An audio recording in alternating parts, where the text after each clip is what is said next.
Hello and welcome to this course about beam clash detection with Revit, Navisworks and Dynamo, being mixed everything together. So, first of all, we need to learn about coordination and positioning files.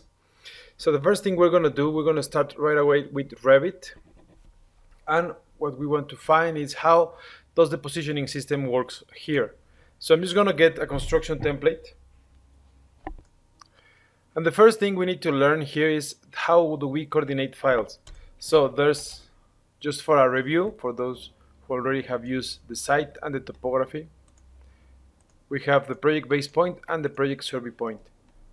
The project base point will look like on the visibility graphics, UV, so on site.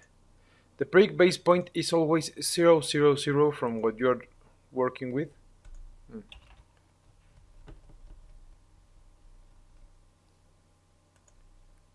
Survey point.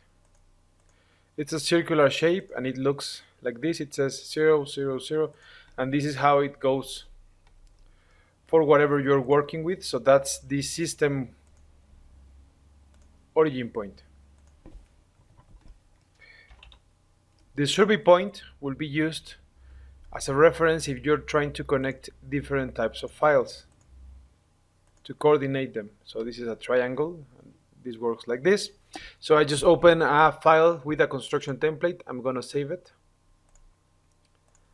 I'm going to save it here on the clash detection files. Call it origin 1.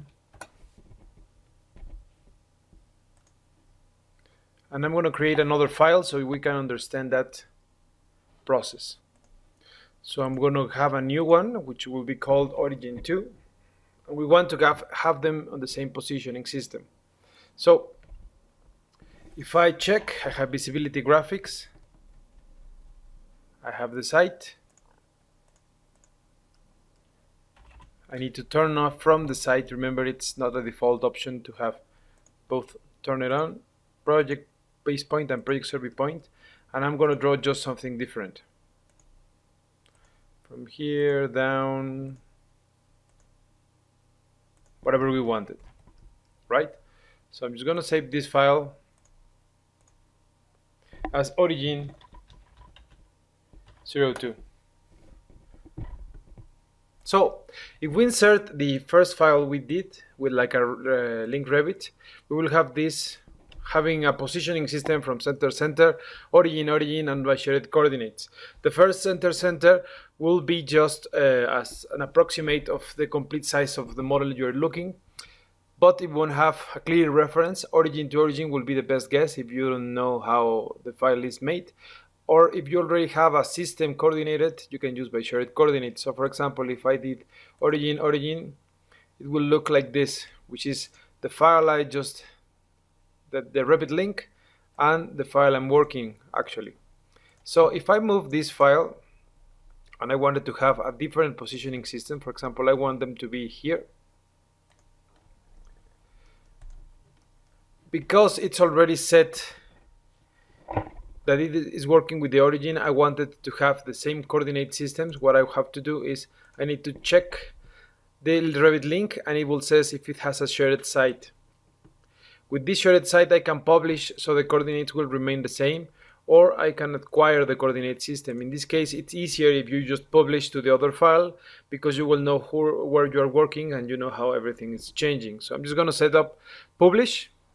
You can check up this option if it says this will modify all named positions of the linked file. I just reconcile like that and then I saved. Save positioning system. And now if I check again my origin file, what will it happen is that I have this distance from this center and I can check with my origin point that I have it here. It's still the 0 of this project, but this survey point is the one that it's moved. So if I insert the file, for example, I get it origin 2, origin by origin, what will happen is that I will have the file on the origin positioning.